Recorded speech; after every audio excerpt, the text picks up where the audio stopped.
Dėkingumas. Ėjo žmogus jūros pakrante. Nuotaika blogiau nebūna. Darbe nemalonumai, namuose barniai. Su draugais nesutarimai. Staiga girdi: skęstu, gelbėkit! Pažiūrėjo žmogus, tikrai kažkas skęsta. Nesvarstydamas puolė į vandenį ir išgelbėjo skenduolį. Nuėjo toliau. Staiga jo telefonas pradėjo skambėti. Koks čia stebuklas, žmona prašosi atleidimo. Darbe vietoj papeikimo premija.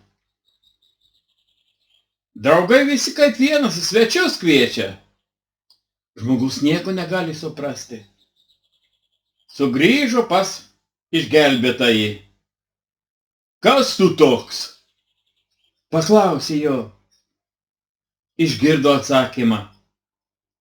Dėkingumas.